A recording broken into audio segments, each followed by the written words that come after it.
Cabinet मंत्री धनंजय मुंडे यांचा राजीनामा, कोपरगावात साखर वाटून केला आनंद व्यक्त। नुकतेच कॅबिनेट मंत्री धनंजय मुंडे यांनी राजीनामा दिला आहे। बीड जिल्ह्यातील मस्साजोग येथील सरपंच संतोष देशमुख यांच्या हत्येतील आरोपी वाल्मिक कराड हे धनंजय मुंडे यांचे निकटवर्तीय असल्यामुळे राज्यभरातून धनंजय मुंडे यांचा राजीनामा घ्यावा अशी मागणी वाढत होती। आज अखेर धनंजय मुंडे यांनी राजीनामा दिला आहे। धनंजय मुंडे यांचा राजीनामा झाल्यामुळे कोपरगावातील नागरिकांनी साखर वाटून आनंद व्यक्त केला आहे। त्यांच्या आमदारकीचा देखील राजीनामा घ्यावा असे यावेळी म्हटले आहे।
जय जिजाऊ जय शिवराय।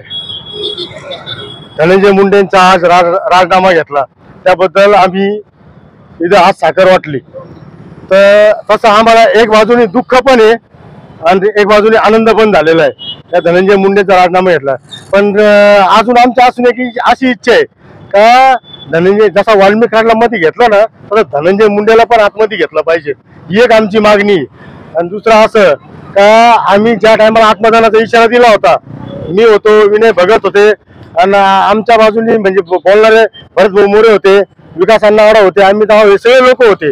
मग आम्हाला सुरेश अण्णा धसनी फोन केला, संजीव बोरनी, तर त्यांनी सांगितलं आपण आहे ना तात्पुरती स्थगिती घेऊ पण आपण याचा राजीनामा 100% घेऊ, हे आज त्यांनी आम्हाला आश्वासन दिलं त्या टायमाला। आम्ही आत्मदान करायचं 26 जानेवारीला, तर मग त्या टायमाला मग आम्ही थांबून घेतलं आणि आज तो दिवस उजाडला, राजीनामा घेतला। त्याबद्दल आम्हाला खूप आनंद झालेला आहे। एक बाजूने आनंद पण आहे आणि एक बाजूने दुःख पण आहे। आणि आमचं अजून एक असं म्हणणं आहे, हे जे आरोपी ना मध्ये, हे आरोपी यांना फाशी झाली पाहिजे, याला सोडायचं नाही। आणि या 302 मध्ये हे धनंजय मुंडे ना यांना पण घेतलं पाहिजे, ही एक आमची मागणी। जय जिजाऊ जय शिवराय। मस्साजोगचे सरपंच कैलासवासी संतोष अण्णा देशमुख यांची 9 डिसेंबर 2024 रोजी वाल्मिक कराड आणि त्याचे साथीदार धनंजय मुंडे यांच्या सांगण्यावरून अतिशय क्रूर पद्धतीने हत्या करण्यात आली। काल सोशल मीडियावर NDTVवर त्या हत्येचे फोटो, हत्या केल्यानंतर अक्षरशः संतोष देशमुख यांच्या मृत शरीरावर लघवी करण्यापर्यंत, त्यांच्या चेहऱ्यावर लघवी करण्यापर्यंत इथपर्यंत या नशेत असणाऱ्या या जे कोणी याच्यात आरोपी होते, लघवी करताना त्यांचे काल फोटो व्हायरल झालेत, रॉडनी मारण्याचे फोटो व्हायरल झालेत। अक्षरशः संतोष देशमुख यांच्या उघड्या शरीरावरचं प्रेत काल त्या फोटोमध्ये सगळ्या ठिकाणी व्हायरल झालं। आज बीडमध्ये बंदची हाक पुकारण्यात आली, अतिशय संताप। कालच्या व्हिडिओ नंतर कालचे 8 व्हिडिओ, जवळजवळ 12 ते 13 फोटो असे सगळे सोशल मीडियावर व्हायरल झालेत। त्या संतापाची लाट म्हणून आज बीडमध्ये जबरदस्त मोठा मोर्चा निघाला आहे, बंदची हाक दिलेली आहे। मी देवेंद्र फडणवीस यांचे मनापासून आभार मानतो। उशीर लागला, देर आहे पण दुरुस्त आहे। उशीर आला पण खऱ्या अर्थानं संतोष देशमुख यांच्या हत्येतील धनंजय मुंडे हा खरा हक आहे। धनंजय मुंडेची आज फक्त मंत्रिपदाचा राजीनामा झाला। आज आमची संपूर्ण कोपरगावकरांच्या वतीने आम्ही त्यांना आव्हान करतो आणि विनंती सुद्धा करतो, त्यांची आमदारकी सुद्धा काढून घ्या आणि त्यांची पक्षातून हकालपट्टी करा। तो एक वाल्मिक कराड त्याच्या एका ड्रायव्हरच्या नावावर 75 करोड रुपयाच्या प्रॉपर्ट्या जर असतील तर या लोकांनी राजकीय सत्तेमधून एवढा पैसा कमवला आणि आजच्या मी सांगतो आज एक संतोष देशमुखचं सगळे हत्याकांड बाहेर पडलं. आता हजारो संतोष देशमुखचे हत्याकांड बाहेर पडतील आणि ते पडलेच पाहिजे. त्यातला सुदर्शन घुले असेल, महेश केदारी असेल आणि कृष्ण आंधळेची मी सांगतो या लोकांनी याची राजकीय हत्या केली, याला मारून टाकलेलं आहे. खरा सूत्रधार तो आता खरा त्याला सगळी माहिती आहे. सांगितलं कोणी, आदेश कोणी दिले, कसं मारायचं, कुठं मारायचं सगळं कृष्ण आंधळेला माहित होतं. आज जवळजवळ 3 महिने होत आले अजून कृष्ण आंधळेचा तपास नाही. याच्यात अनेक पोलीस अधिकारी असतील, अनेक राजकीय लोक पेठमधले असतील, अनेक धनंजय मुंडेच्या आसपासचे लोक याच्यामध्ये असतील. वाल्मिक कराड फक्त एक गवत आहे, अजून गवताची गुंजी पूर्ण सापडायची. ते सापडल्यानंतर खऱ्या अर्थानं त्या बीड मध्ये मस्साजोग मध्ये अजून किती हत्या झाली त्या सगळ्या बाहेर पडतील. मी पुन्हा एकदा सुरेश दादा धस यांचे सुद्धा मनापासून आभार मानतो. आमचे जरांगे पाटील मनोज अण्णा जरांगे पाटील यांचे सुद्धा मी मनापासून आभार मानतो. यांनी गेल्या बऱ्याच दिवसापासून या प्रकरणामध्ये या हत्यारांना शिक्षा व्हावी म्हणून त्यांनी उपोषण केले, रस्त्यावर आलेत.